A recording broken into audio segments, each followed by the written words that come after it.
Okay, hello and good afternoon everyone. My name is Becky. I'm a research manager here at Marketing Sciences. Thank you so much for joining us for this webinar. One I'm particularly looking forward to as it's being run by Christina Balanzo, who is our founder and main nut of Walnut Unlimited, of which I'm also a part of, and is the neuroscience consultancy part of Marketing Sciences Unlimited. So Christina's going to talk to us today about some human insights that we've gathered through using neuroscience tools. So I hope that you enjoy it, and I will hand you over. Hello, good afternoon everyone. Thank you, Becky. Today I'm going to talk about these human insights.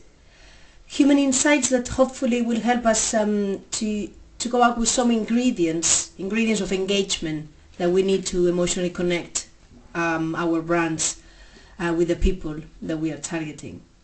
These are learnings gathered through different work that we have done with clients, some of our own R&D, even some from our colleagues from the neuroscience sector.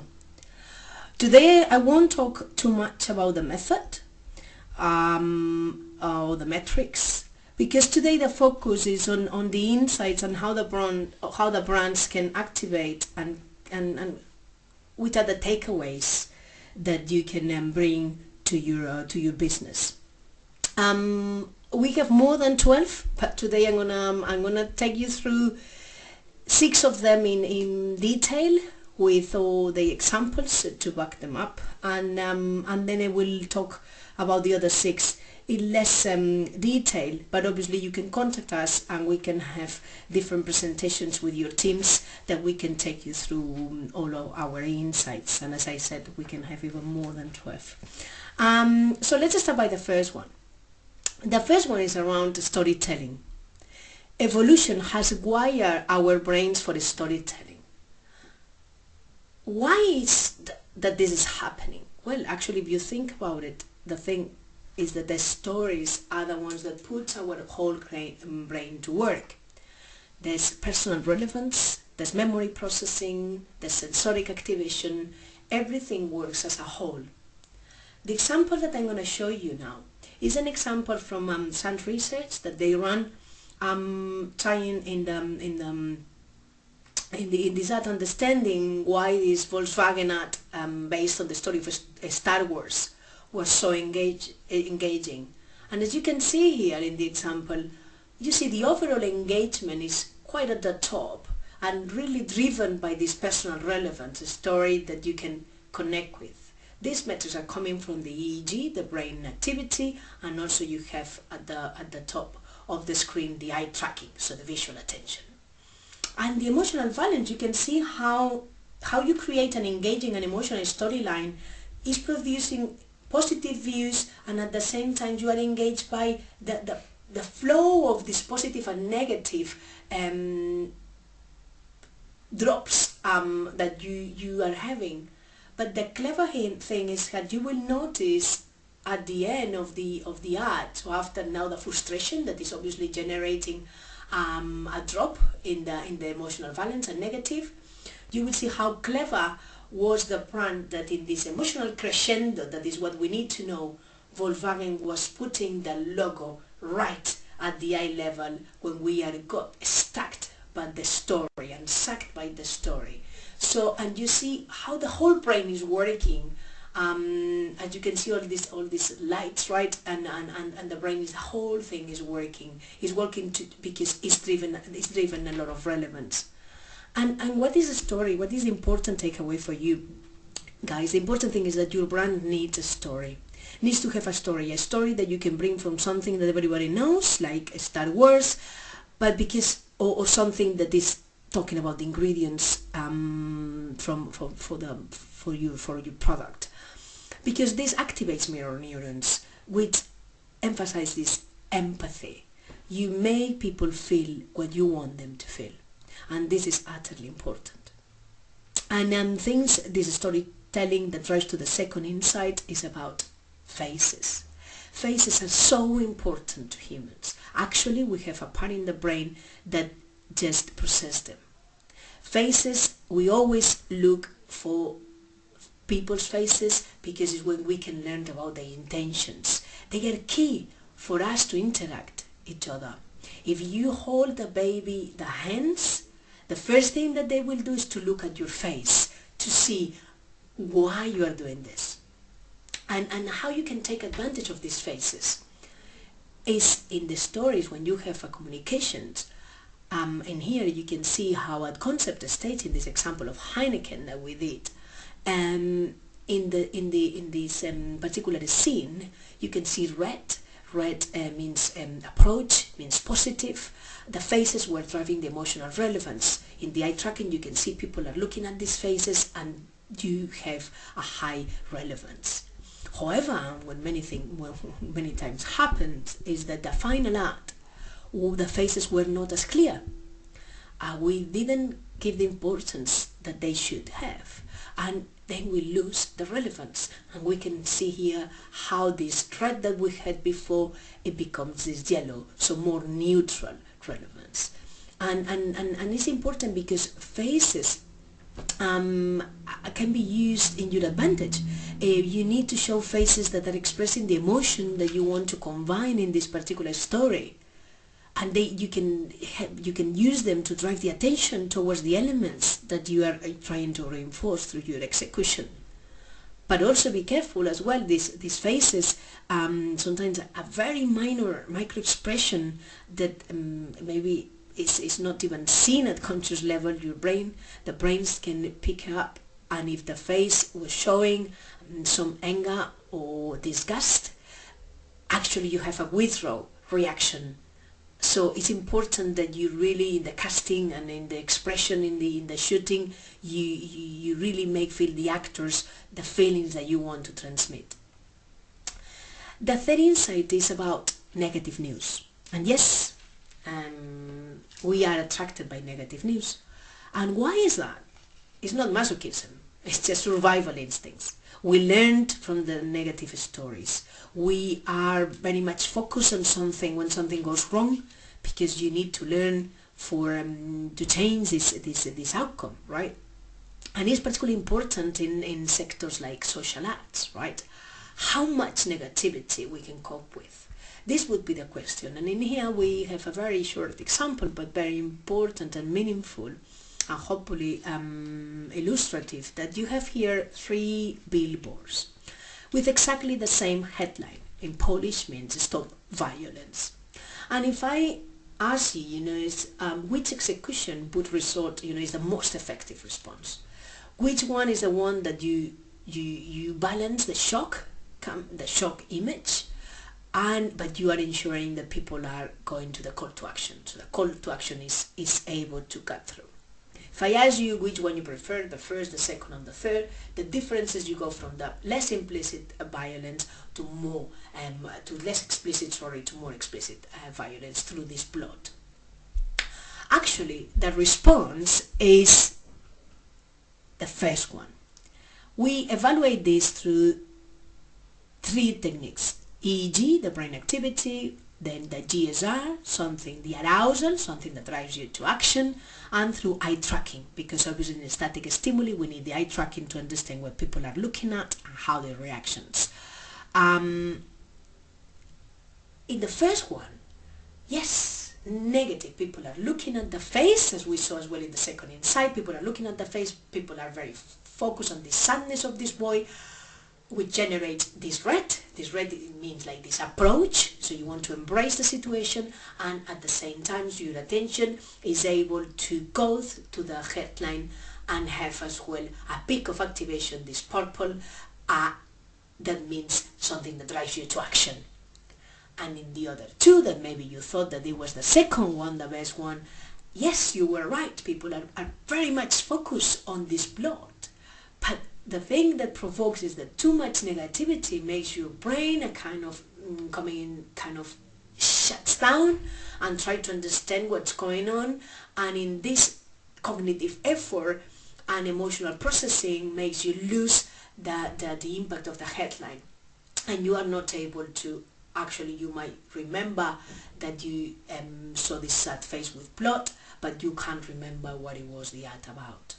And in these 5 seconds of exposure, that is what we exposure our respondents to, we saw that the first one has more balanced response. And the third one, again, all the attention goes to the plot and the headline is hardly seen. So what is the takeaway? Well, yes, we need to shock. Shocking campaigns are good to change people's behavior, but too much negativity can cause repression and then you lose the impact of your message.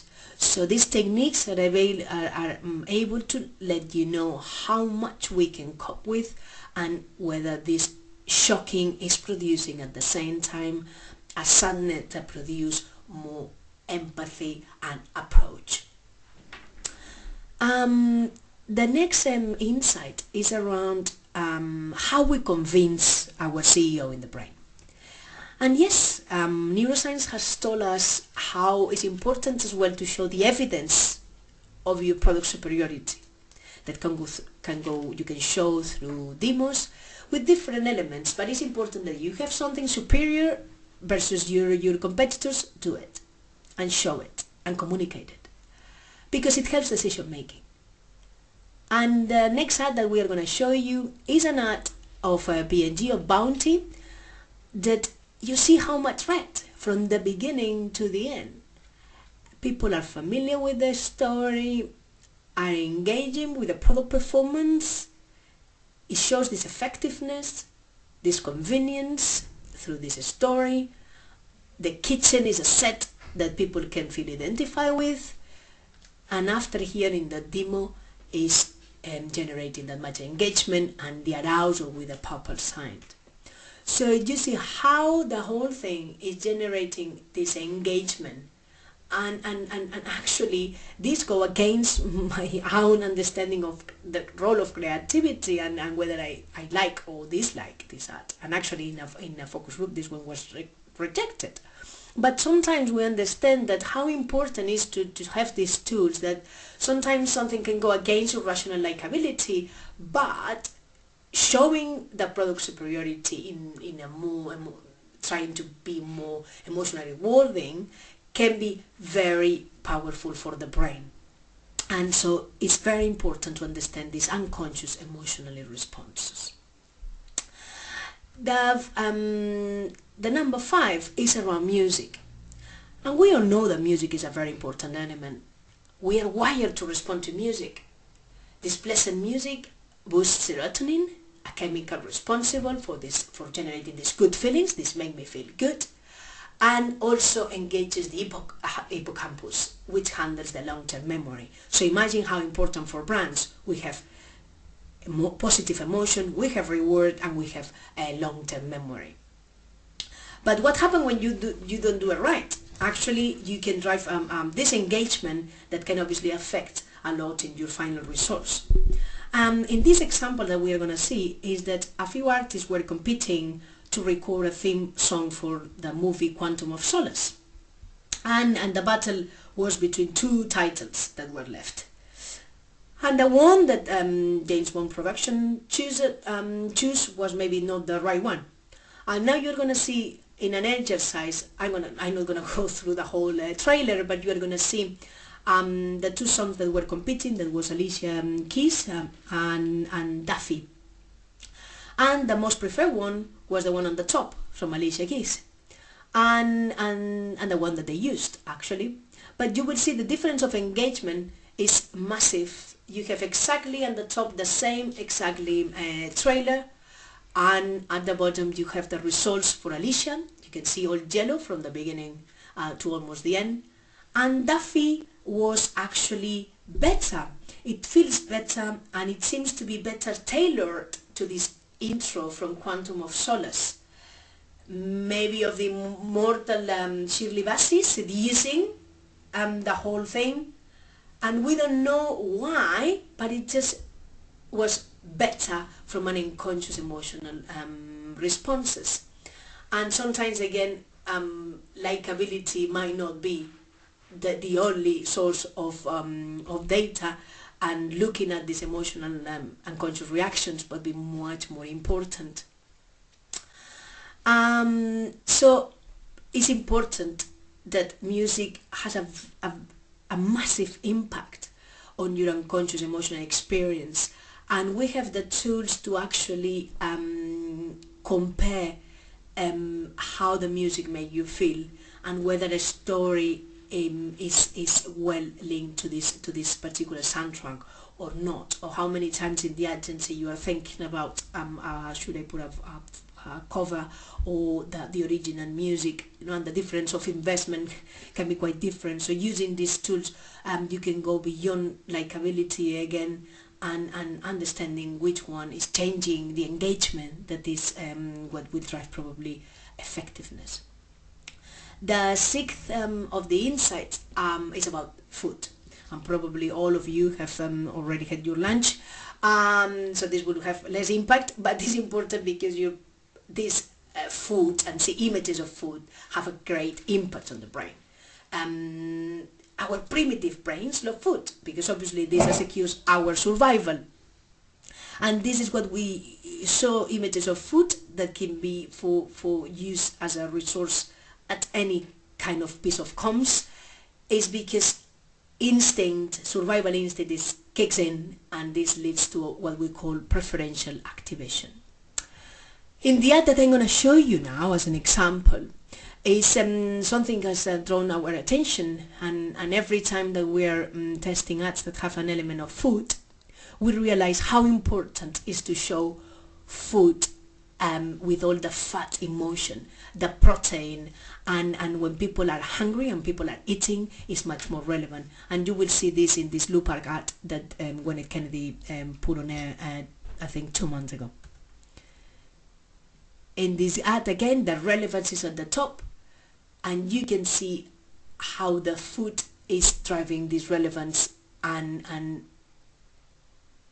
people eating and the fat.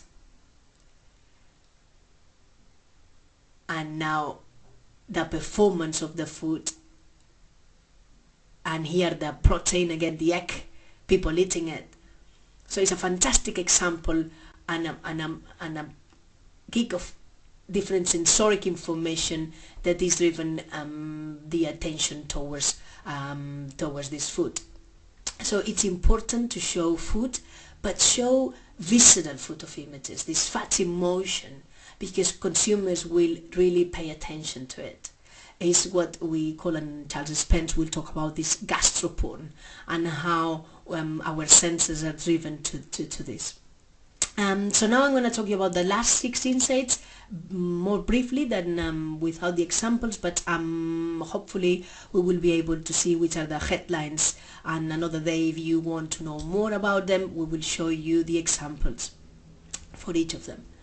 The first one is about emotions and feelings, and yes, for cross-cultural studies it's very important that we map out cultural differences, because our techniques are able to measure emotions because they are universal.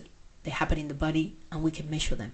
However, the feelings, how people appraise these characters, these situations, these stories, is really different. And we can show you how the same element can be seen and appraised in a very different way. The next one is about visual cues, so how people recognize our brands. And in particular, for instance, in a store, right, where the battle is happening, there people go in this autopilot behavior. People are making these marginal choices, and they are not using the proper decision making and learning about your pros and cons. People are using this hot reasoning, and they have to be quickly recognizing your brands. And normally these visual cues are very much down to the color and the shape.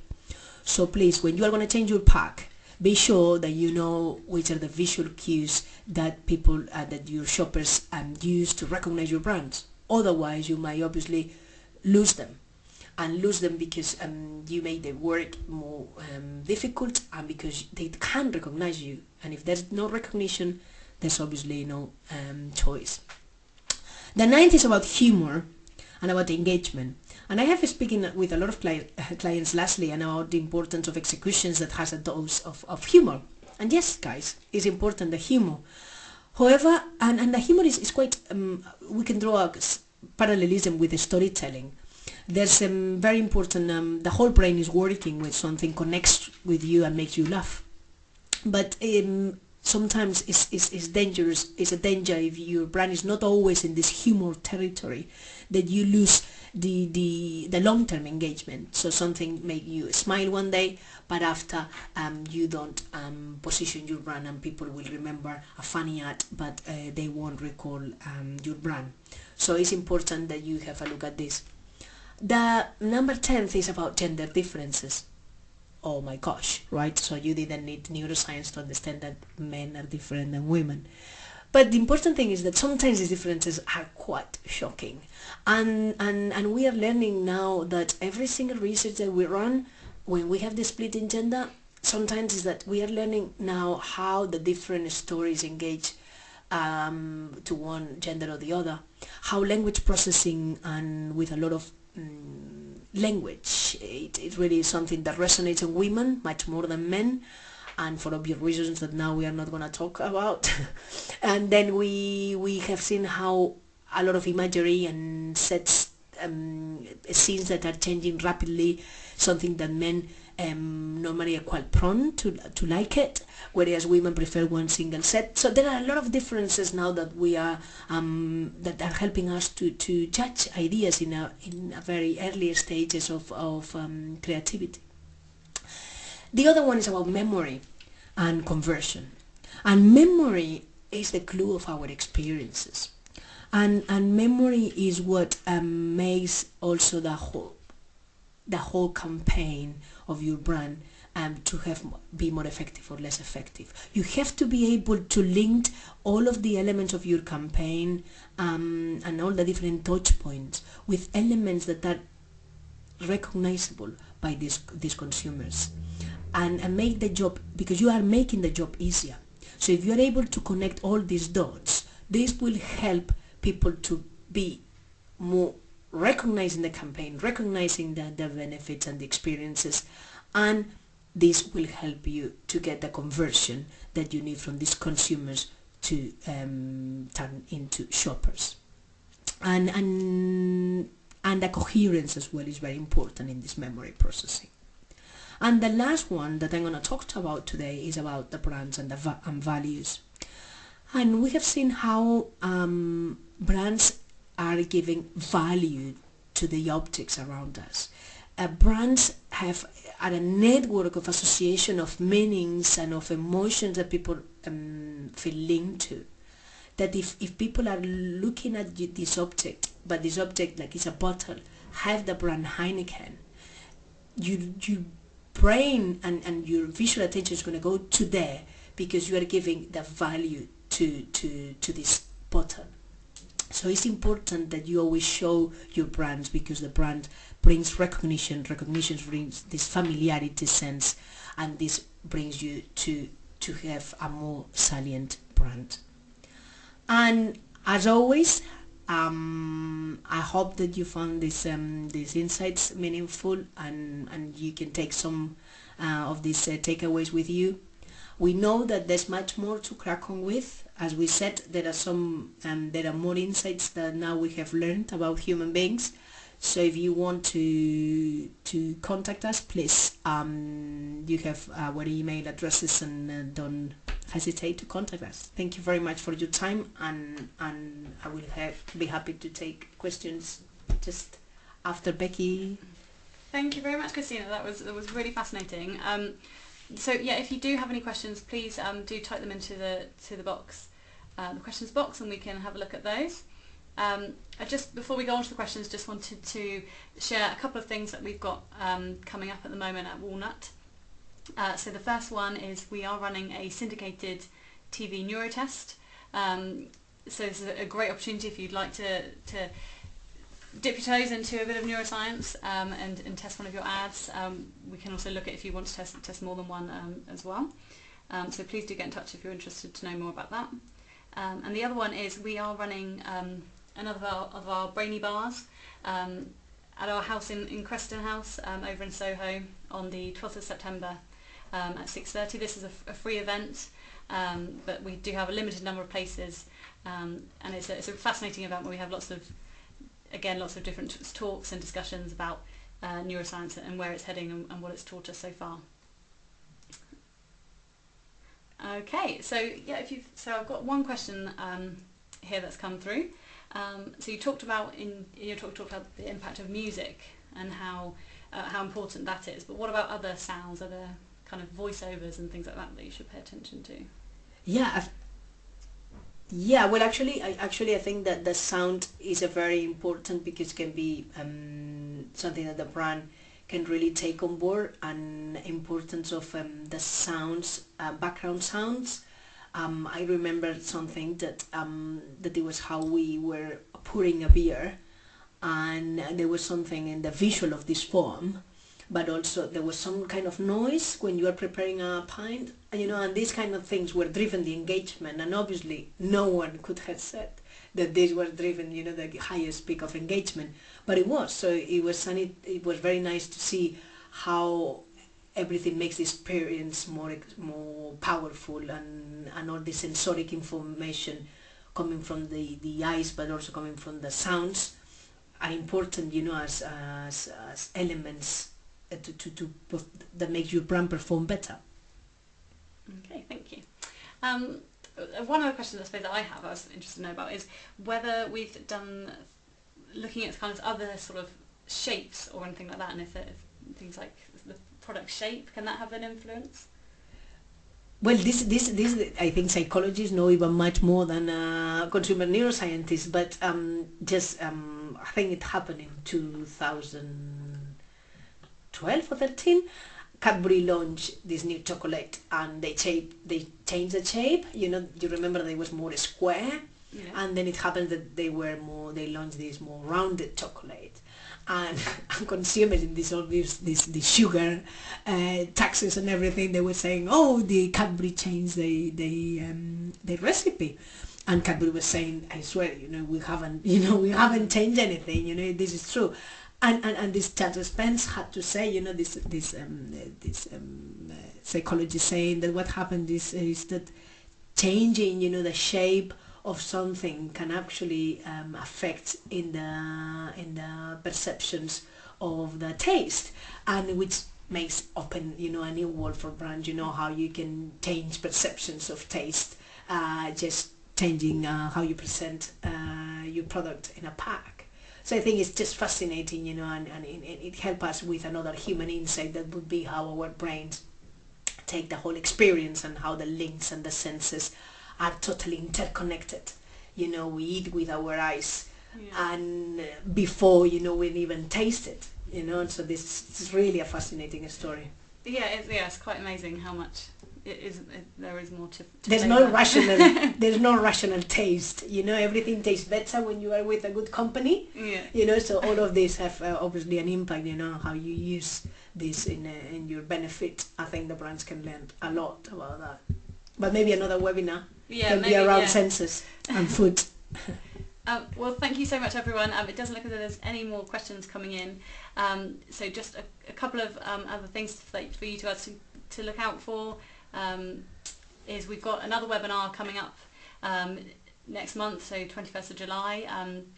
This is looking at web usability research and things that we've done here at Marketing Sciences. So if you're interested in knowing more about that, please do email me. My email's on the screen there, and I can be sure to send you the links so you can register.